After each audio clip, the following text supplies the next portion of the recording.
Hi ladies and gentlemen, it's a pleasure to be here with all you guys today. Thank you Debbie, thank you Sana for inviting us. So my name is Georgina, this is Nick here, and we're from A Little Onion Design, which is a boutique post-production company. So before we get into things, I just want to get to know you guys a little bit better. So I can see a lot of young, fresh faces here. Where are you guys from? I know that there's Turkey, and do we have Italy? Italy, yay! Spain? No. Portugal? Yay! Yay! Tudo bem? What? Tudo bem? Tudo bem! I'm sorry, my accent's a bit off, but okay. It's good, it's good. Who's from Romania? How do you say hello? How do you say hello in Romanian? Ciao. Ah, ciao. It sounds Italian. Ciao. Okay, easy, simple. Okay, ciao. Obrigada means thank you. Okay, I meant to say hello. Let's do like a little show of hands. I want to know. Raise your hand if who here is interested in starting their own business. Raise your hand. Whoever's interested. Okay, who here has started their own business? Not yet. Not yet. Who here has a vision to build something? Raise your hands if you have a vision to build something. Okay. All right. Raise your hand if you have a dream that you want to create something of your own. So you can give us tips as well. You can come up here with me. Okay, so for the next 20 minutes we'll be sharing 4 tips with you guys of how it is practically to materialize your vision. A little bit more about us. So, A Little Onion Design, it's a boutique post-production facility. A post-production facility is when it is video production and graphics design production. So it would be the videos that whatever videos you see that are on TV and or on the online platform. We have a background in entertainment TV. We used to work for MTV Greece and for Nickelodeon Greece. Nick was the first graphics designer of the channel, and I was the voiceover artist and producer for both channels, which is also where we met. You might ask, why did we take this decision to leave an established career? It was pretty decent jobs with very reputable brands. Why did we take this decision to start something of our own? Okay, well, like most things, it happened kind of spontaneously after a really bad, awful day at work. So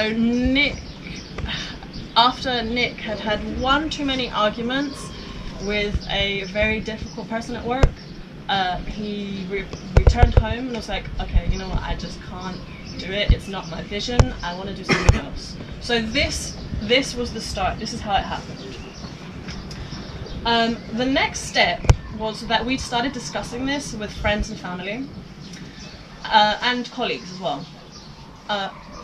And one thing that really made an impression on us was that 9 out of 10 people told us not to do it. 9 out of 10 people. And this included friends and it included family members and people in the industry. This was a bit shocking for us. It took us a little bit of a while to actually move past the non-support from family and friends, but we decided to do it because the vision that we had and the passion that we had to create something of our own was just much stronger than the fear of change.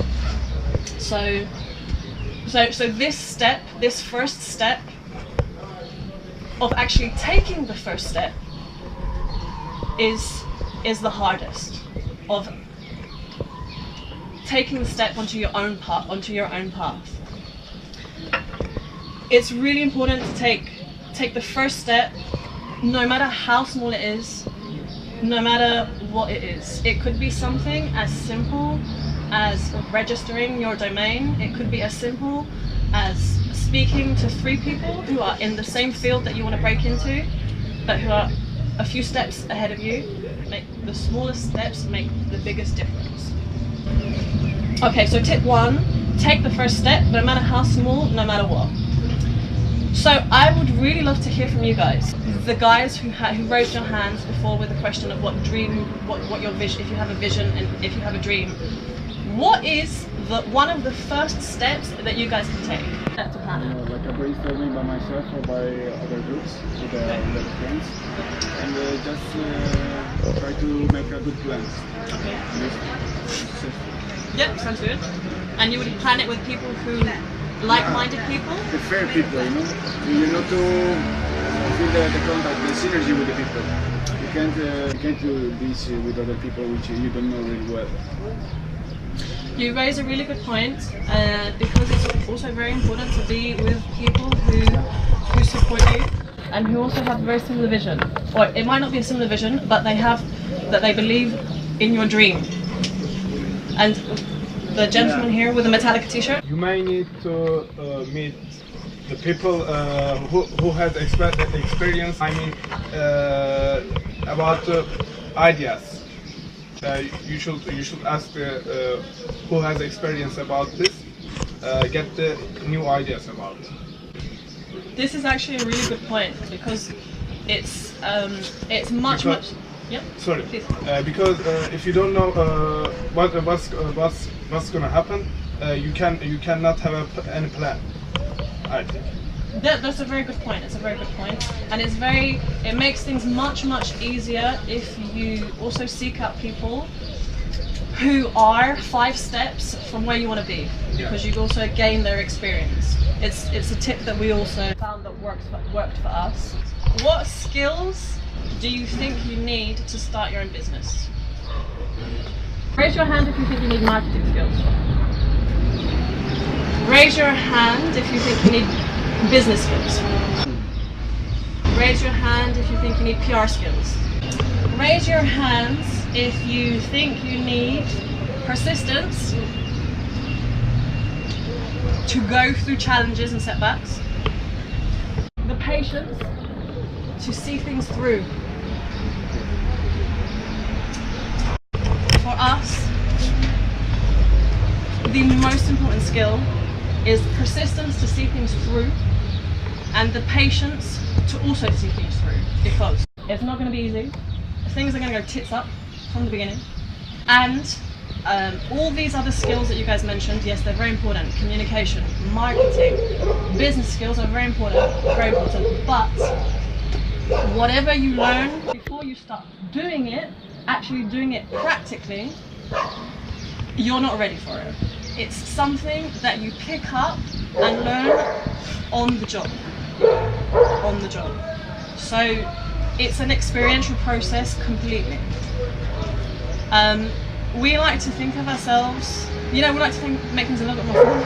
So we think of ourselves as crazy scientists, kind of always experimenting and seeing what works, seeing what doesn't work.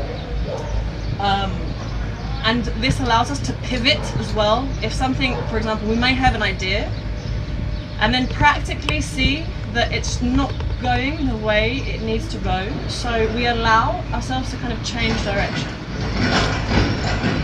We're kind of like crazy Einsteins. This is how we like to think of ourselves. And of course, what do great scientists and great creators do? They allow themselves to fail. There is a lot of taboo around this word failure, because from a very young age we've been conditioned to feel that, oh my god, if I fall down, I'm going to be embarrassed, I'm going to be ashamed. But there's a need, especially if you're thinking about getting into the entrepreneurial world and also starting your own business, to redefine what failure is. Because failure is a way of learning what works for you and what doesn't work for you. Who wants to answer this question? What was an epic failure of the last couple of days? What was your biggest epic failure? The concept is that, okay, whoever answers it, we have to give them a really big round of applause after, because it's a very vulnerable thing to admit something that didn't went wrong. I have some work to do, like working from home. So I said, you know, I will return. I will come here, and in the first few days, I will be relaxed and I will do my job on, you know, at night in my room. And I haven't done anything, you know. And I feel all day, I feel like, you know, I'm not doing something. It's everything is like. It's just a false expectation for me to do all this stuff and do a job also, and I know that, and you know, it's still a failure, but I'm not gonna cry. You know? Okay, so you know what? It still deserves a round of applause. Thank you. What's your name? Sotiris. Sotiris. Okay, thank you, Sotiris. Anyone else want to answer this question? It could be something like I forgot to. I put wrong socks on my feet. What's your name? Victor. Victor. I was attention not to throw the toilet paper in the toilet.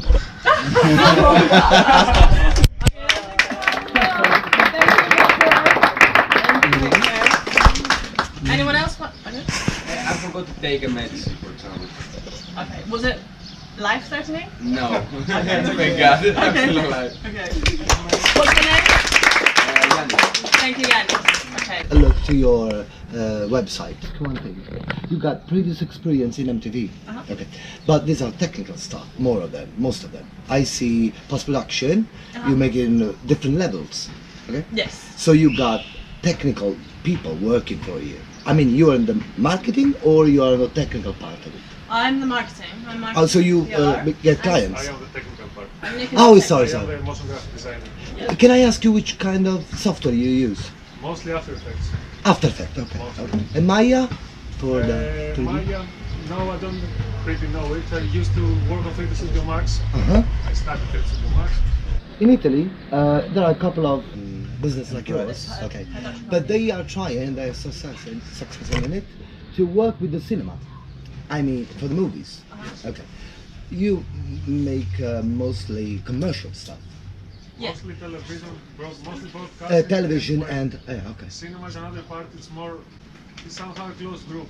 The old ones doesn't allow you to get in. It's not that easy.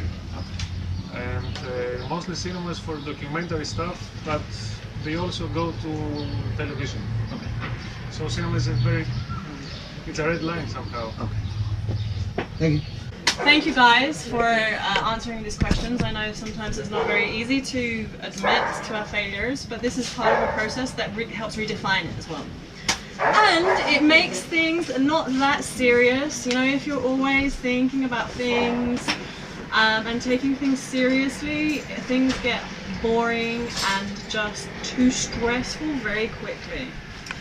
When you are the person that everyone else is depending on, it's easy to feel overwhelmed. It's easy to feel a huge responsibility, because it is a responsibility.